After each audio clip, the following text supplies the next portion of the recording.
ছেলেগুলো সারাকে নিয়ে ঘন জঙ্গলের একদম ভেতরে চলে এলো। সারা অনবরত হাত পা ছুঁড়ে পালানোর আপ্রাণ চেষ্টা করছে, কিন্তু এই দানবীয় ছেলেগুলোর শক্তির কাছে সে বরাবর ব্যর্থ হচ্ছে। সারা বুঝতে পারছে তার সামনে এখন বিভীষিকা। এই চরম বিপদের মুহূর্তে তার বারবার রাফসানের মুখটা মনে পড়ছে। সে মনে মনে প্রার্থনা করছে, রাফসান কোথায় আপনি, বাঁচান আমাকে। হঠাৎ একটা বকাটে ছেলে সারাকে বুনো ঘাসের ওপর সজোরে আছাড় দিয়ে ফেলে দিল। সারার কলিজা রঙের শাড়িটা ছিঁড়ে ফেলার জন্য সে হিংস্রভাবে টানতে শুরু করলো। সারা নিচের শাড়িটা দুই হাতে আঁকড়ে ধরে ঢুকরে কাঁদতে কাঁদতে মিনতি করতে লাগলো, প্লিজ দোহাই আপনাদের, আমার এত বড় সর্বনাশ করবেন না। আল্লাহর দোহাই লাগে, আমাকে ছেড়ে দিন। কিন্তু নরপশুগুলো তার কোনো কথাই কানে তুলছে না। তারা পৈশাচিক উল্লাসে হাসছে। একজন হ্যাঁচকা টানে সারার শাড়িটা খুলে ছুঁড়ে দূরে ছুঁড়ে মারল। সারা তখন যন্ত্রণায় আর অপমানে কুঁকড়ে গিয়ে নিজের দুহাত দিয়ে নিজেকে ঢাকার চেষ্টা করতে করতে চিৎকার করে বলতে লাগলো, প্লিজ আমাকে ছেড়ে দিন, আমার অনেক স্বপ্ন নিয়ে এই দেশে আসা, আমাকে এভাবে কলঙ্কিত করবেন না। একটি ছেলে লোলুপ হাসি নিয়ে সারার ওপর ঝাঁপিয়ে পড়ার চেষ্টা করতেই সারা তার শেষ শক্তি দিয়ে ছেলেটার পেটে এক জবরদস্ত লাথি বসিয়ে দিল। ছেলেটা সামান্য ছিটকে গিয়ে যন্ত্রণায় কুঁকড়ে আর্তনাদ করে উঠল।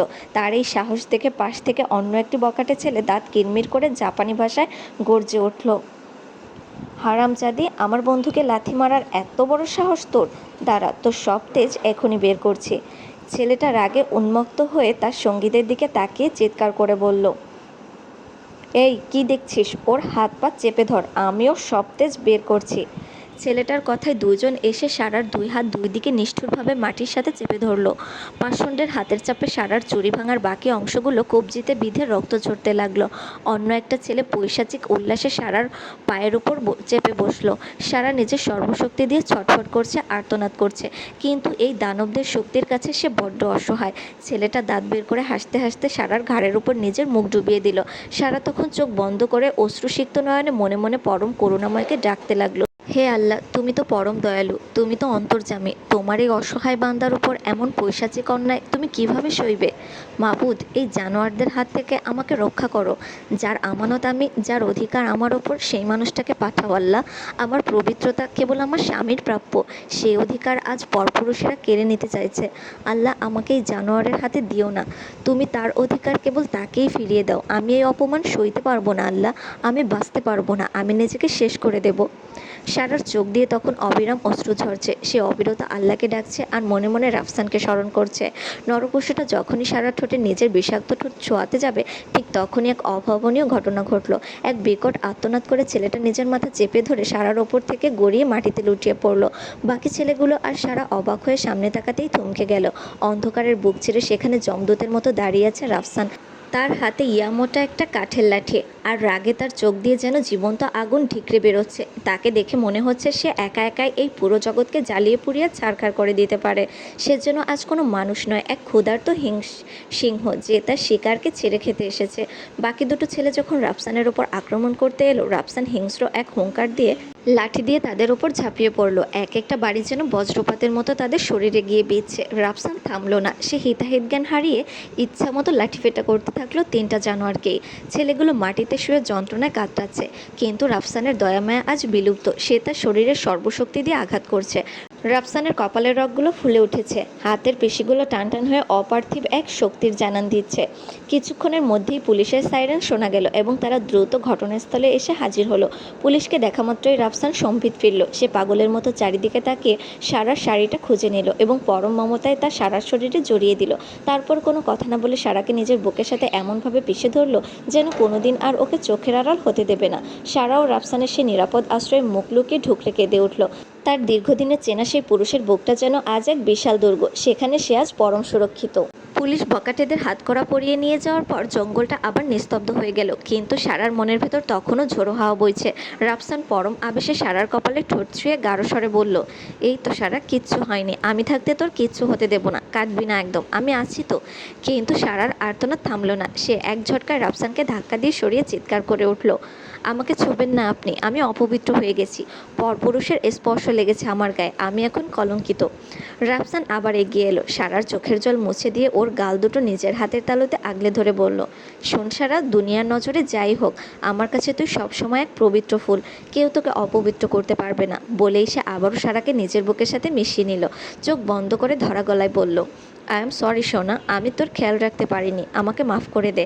কথা দিচ্ছি এরপর থেকে এক সেকেন্ডের জন্য তোকে চোখের আড়াল হতে দেব না। সারা তবুও শান্ত হতে পারল না। তার সারা শরীর যেন পরপুরুষের ওই পৈশাচিক ছোঁয়ায় রিরি করছে। সে হিতাহিত জ্ঞান হারিয়ে নিজেকে ঝাড়তে ঝাড়তে কাঁদতে কাঁদতে বলল, আমার সারা শরীরে এক অসহ্য বিষাক্ত জ্বালা রিরি করে বয়ে যাচ্ছে, যেন প্রতিটি রক্তবিন্দুতে কেউ নীলবিষ ঢেলে দিয়েছে। এই বিজাতীয় ছোঁয়া আমার অস্তিত্বকে কুরে কুরে খাচ্ছে। আমি আর এক মুহূর্ত এই অপবিত্রতার ভার সইতে পারছি না। আপনি আমাকে ছুঁয়ে দিন, এতটা নিবিড় আর এতটা গভীরভাবে আমাকে নিজের করে নিন, যেন আপনার সেই দহনহীন ছোঁয়ায় আমার শরীরের সমস্ত বিষ পুড়ে ছাই হয়ে যায়। আমাকে আপনার আলিঙ্গনে এমনভাবে বিলীন করে দিন যাতে আমি বিস্মৃতির অতলে তলিয়ে যেতে পারি, যেন আমার এই তপ্ত দেহ আর তপ্ত মন আপনার স্পর্শ ছাড়া অন্য কোনো মানুষের অস্তিত্ব, অন্য কোনো স্পর্শের স্মৃতি কোনোদিন আর মনে করতে না পারে।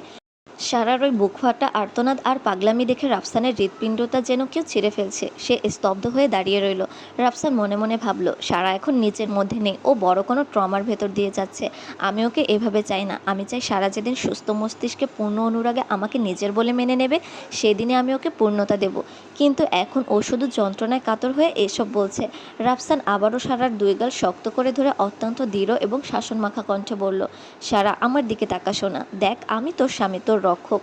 আমার চোখে তুই সবসময় পবিত্র। আজ থেকে তোর শরীর শুধু আমার ছোঁয়ার স্মৃতিই থাকবে। আমি কথা দিচ্ছি, এখন শান্ত হ তুই। কিন্তু সারার কানে কোনো কথাই ঢুকছে না। সে উন্মাদের মতো কাঁদতে কাঁদতে রাফসানের বুকে কিলঘুষি মারতে লাগলো। ওর গলা দিয়ে তখন কান্নারা হেক্কা বেরোচ্ছে। ও ভাঙা গলায় চিৎকার করে বলতে লাগলো, ছুঁয়ে দিন আমাকে, আমি আপনার স্পর্শ চাই, ওই জানোয়ারগুলোর না।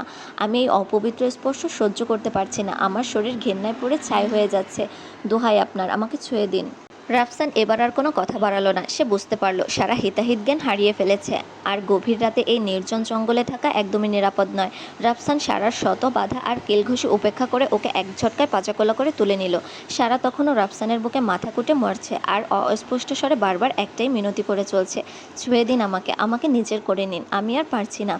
রাফসান চোয়াল শক্ত করে জঙ্গলের পথ ধরে দ্রুত পায়ে এগোতে লাগলো। ওর এখন একটাই লক্ষ্য, সারাকে এই বিষাক্ত স্মৃতি থেকে বের করে আনা। রাফসান অনেক কষ্টে সারাকে সামলে নিয়ে গাড়িতে বসালো এবং নিজেও দ্রুত ড্রাইভিং সিটে গিয়ে বসলো। কিন্তু সারার পাগলামি যেন কিছুতেই থামছে না। সে ছোট বাচ্চার মতো অবুঝের মতো রাফসানকে মারছে। এই মারের মাঝে কোনো রাগ নেই, আছে কেবল এক গভীর হাহাকার, ঠিক যেন একটা অবশ শিশু বড় কোনো বায়না ধরলে যেমন করে। সারাও তেমনভাবে রাফসানের কাছে এক অদ্ভুত আবদার করে চলেছে। রাফসান এক হাতে স্টিয়ারিং ধরে অন্য হাতে সারাকে আগলে রাখার চেষ্টা করতে করতে গাড়ি নিয়ে সোজা নিজের ফ্ল্যাটের সামনে এসে থামলো। তারপর গাড়ি থেকে নেমে দ্রুত সারাকে পাজাকোলা করে তুলে নিল। লিফটে ওঠার সময় সারা রাফসানের শার্ট খামচে ধরে বিড়বিড় করছিল। রাফসান দরজা খুলে সোজা নিজের বেডরুমে নিয়ে এলো তাকে। বিছানায় সারাকে সপ্তপর্ণে বসিয়ে দিয়ে সে নিজেও হাঁটু গেড়ে নিচে বসলো। তারপর সারার দুই গাল আলতো করে ধরে অত্যন্ত কাতর এবং কোমল কণ্ঠে বলতে লাগলো, সারা সোনা আমার, পাখি আমার, দেখ কিচ্ছু হয়নি, এই দেখ আমরা নিরাপদ আশ্রয়ে চলে এসেছি। তুই শান্ত হ প্লিজ সোনা, আমি তো আছি তোর পাশে। রাফসানের কণ্ঠস্বর তখন মায়ার আতিশয্যে ধরে আসছে। সে সারার চোখের কোণে জমে থাকা জলটুকু নিজের বৃদ্ধাঙ্গুলি দিয়ে মুছে দিয়ে ওর কপালে একটা দীর্ঘ চুমু খেলো। সারার হিতাহিত জ্ঞানশূন্য পাগলামি যেন সবসীমা ছাড়িয়ে গেল। সে রাফসানকে সজোরে ধাক্কা দিয়ে সরিয়ে দিয়ে তীব্র হাহাকার মাখা গলা এবং অবিরত কাঁদতে কাঁদতে চিৎকার করে বলল, লাগবে না আমার আপনার এমন দয়া, আপনি আমায় ছুঁতে চাইছেন না, তাই এখন এসব দরদ দেখাচ্ছেন। আমাকে ছোবেনি বা কীভাবে? আমাকে তো পরপুরুষ ছুঁয়ে দিয়েছে, আমি এখন অপবিত্র, তাই না? অপবিত্র শরীরে কি আর হাত দিতে ভালো লাগে? লাগে না, তাই তো আপনি আমাকে ছুঁতে চাইছেন না। থাকবো না আমি এই ছাইপাশ জীবন নিয়ে, আমি নিজেকে আজ শেষ করে দেব। কথাটা শেষ হতে না হতেই সারার গালের ওপর আশ্রে পড়ল রাফসানের হাতে সজোর এক থাপ্পড়। রাফসানের ধৈর্য আজ শেষ সীমায় পৌঁছে গেছে। সারা যন্ত্রণায় গাল চেপে ধরে আরও জোরে ঢোকরে কেঁদে উঠল। রাফসান সারার গালটা শক্ত করে চেপে ধরল। ওর দু চোখে তখন উন্মাদনা। সে দাঁতে দাঁত চেপে প্রচণ্ড রাগে হিসিস করে বলল, খবরদার সারা, নেক্সট টাইম যদি আর একবার এই আত্মহত্যার কথা মুখে আনছিস, তবে আমি তোকে খুনি করে ফেলবো কুত্তি, তোর জিভ টেনে ছিঁড়ে ফেলবো আমি। কী বললি? তোর শরীর অপবিত্র, তাই তোকে আমি ছুঁয়েছি না? ঠিক আছে, যা, ছুঁয়ে দিচ্ছি তোকে। বলেই রাফসান সারাকে সজোরে বিছনায় ফেলে দিল। সে দ্রুত নিজের শার্টের বোতামগুলো খুলতে শুরু করলো। ওর শরীর তখন রাগে আর জেদে থরথর করে কাঁপছে। ও অত্যন্ত কঠোর আর বেপরোয়া হয়ে গর্জে উঠল, আজ তোকে আমি এমনভাবে ছুঁয়ে দেবো যে এই দুনিয়ার সব কিছু ভুলিয়ে দেবো। এতটা তীব্র, এতটা বেপরোয়াভাবে তোকে আজ আমি নিজের করে নেব যে তুই পাগলের মতো সেই ছোঁয়া থেকে বাঁচতে চাইবি। কিন্তু আমার দহনে আজ তোকে না পুড়িয়ে আমি ছাড়ছি না। দেখি আর কোন পুরুষের স্মৃতি তোর শরীরে টিকে থাকে।